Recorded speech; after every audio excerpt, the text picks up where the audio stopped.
Oi pessoal, meu nome é Mariana, professora de língua portuguesa. Hoje a nossa aula será sobre a língua portuguesa pelo mundo, Brasil e outros países.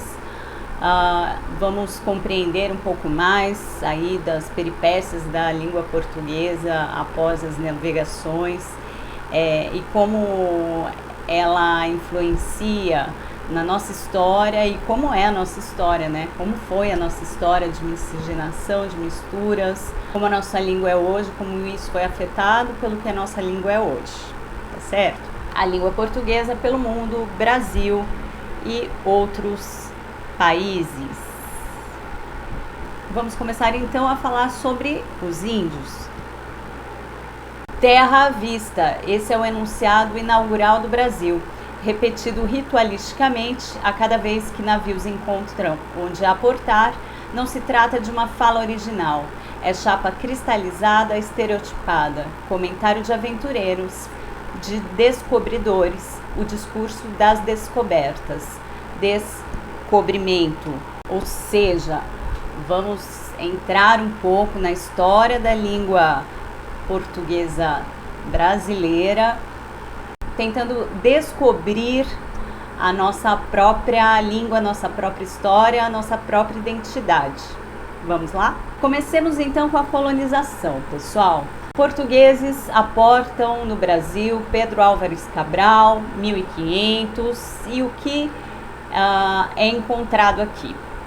350 línguas indígenas diferentes. Muitas.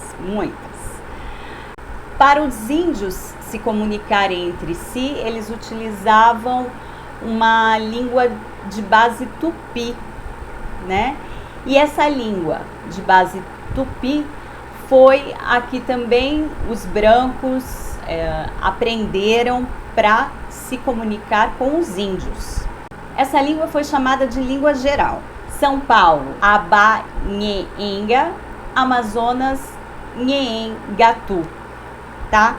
E no litoral o que predominava era o português.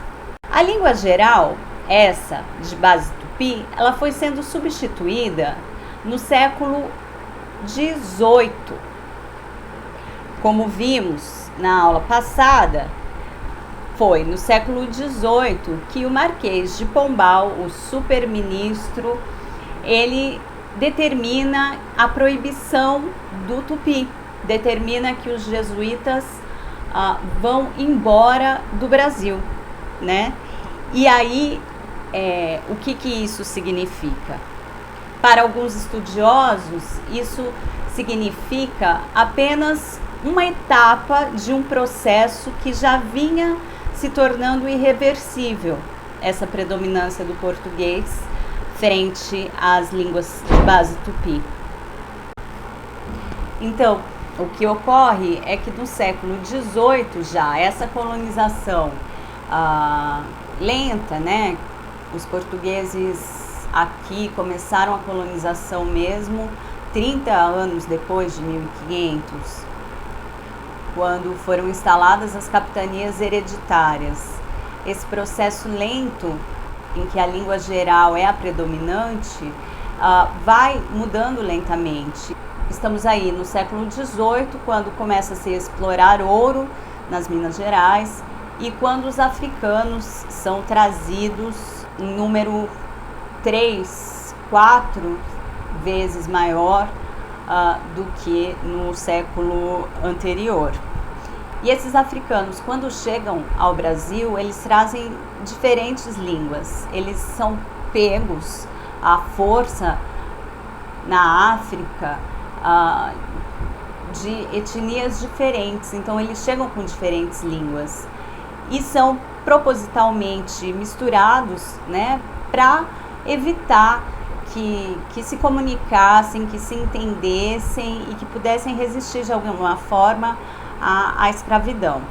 E aí a língua, o crioulo, né, que nessa mistura aí mais falada, mais predominante, o Nagô e o Urubá na Bahia e o Quimbundo em Minas e no Rio. Assim como foi com os índios, a proibição, A vitória do português no Brasil, frente a essas diferentes línguas africanas, ela também se dá com violência e representa uma história de sangue, né, da escravidão no Brasil. E aí, passando o século XVIII, chegando ao século XIX, a literatura brasileira, ela entra na sua fase de romantismo. E vocês se lembram muito bem que o romantismo tinha algumas características, dentre elas um nacionalismo exacerbado, né, que é chamado ufanismo. E, nesse sentido, os poetas e os escritores românticos brasileiros passam a começar a registrar algumas particularidades da língua brasileira na literatura, né? Então, há também o indianismo, né? Personagens indígenas, novelas de heróis indígenas, e a valorização da natureza também são outras características do romantismo especificamente brasileiro. Quando chegamos então aos imigrantes, tá? Fim do século XIX, já aí indo para o século XX, alemães, inicialmente no Rio de Janeiro, vão se deslocar ao sul do país, italianos de São Paulo vão para a Serra Gaúcha também, se instalam tanto em São Paulo quanto na Serra Gaúcha, e japoneses que hoje estão em São Paulo, Paraná, Mato Grosso, Pará, Amazonas, Brasília. Todos esses imigrantes, como substituição da mão de obra escrava, depois da abolição da escravidão no Brasil, eles são acionados, né, para a industrialização do país, e para, na verdade, são acionados para servir de mão de obra, né, nas lavouras diversas aí pelo país, e refletem, né, representam aí e influenciam também a nossa língua, o que é a língua portuguesa brasileira hoje. Assim, a língua portuguesa brasileira é um processo de uma longa história. E o Brasil hoje? Bom, o Brasil hoje temos como língua oficial o português e Libras, que é a língua brasileira de sinais, oficializada como língua, tá? Além do português e da Libras, temos 274 línguas indígenas existentes. Temos, em alguns lugares, vestígios de crioulos, de línguas escravas, tá? De crioulos escravos, em alguns lugares, isolados. Temos também comunidades falantes de alemão. E temos também comunidades falantes do italiano. Algumas comunidades conseguem oficialização de sua própria língua e o Estado brasileiro reconhece essas línguas como oficiais dessas comunidades. Em outros países, quais são os caminhos que o português faz em outros países? Na África, línguas nativas têm uma convivência com a língua portuguesa. Em Angola, Moçambique, Cabo Verde, Guiné-Bissau, Guiné Equatorial, São Tomé e Príncipe, se a língua portuguesa é oficializada, existem, entretanto, outras línguas dessas comunidades diferentes que são ainda muito utilizadas pela população, né? Se o português é a língua administrativa, outras línguas nativas ainda são utilizadas por muitos desses países. Angola, um país que tem uma história muito próxima da brasileira, né? O português é mais utilizado, né? Na escrita também. Moçambique também. Vale a pena conhecer os autores africanos de língua portuguesa, lusófonos, né? O Mia Couto de Moçambique, né? O Pepe Tela de Angola. São culturas muito ricas, que muitas vezes são mais próximas do Brasil que de Portugal. Em Angola, o português é língua oficial e predomina nas zonas urbanas, mas ainda convive com falares nativos do interior. Na literatura, né, como eu disse, destacam-se o Pepe Tela, o José Eduardo Agualusa, o Luandino Vieira, a Paulina Chiziane. Em Moçambique, o português é a língua de governo, mas a maioria da população fala línguas do banto. Tá? Na literatura, nomes como Manuel Lopes, Germano de Almeida, Dina Salustio.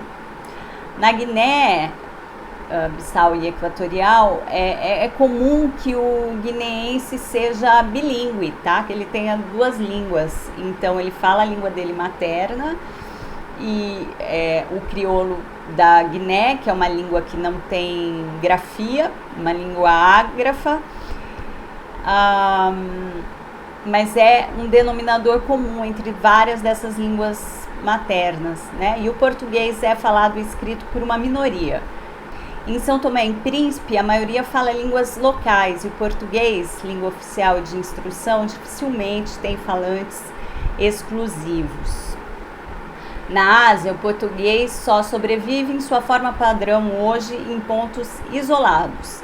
Em Macau, que teve a administração portuguesa até 1999, o português é língua oficial junto com o chinês, mas só é usado também por uma minoria. Já no estado indiano de Goa, que foi uma possessão portuguesa até 61, o Konkani é a língua oficial e vem sendo substituído pelo inglês. No Timor-Leste, de administração portuguesa até 75, a língua local é o Tetum, mas boa parte da população domina o português.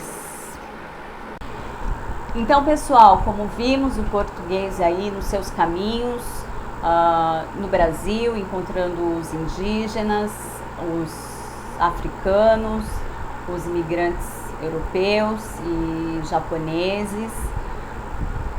Vimos aí essa história fascinante de como uma língua ela é formada.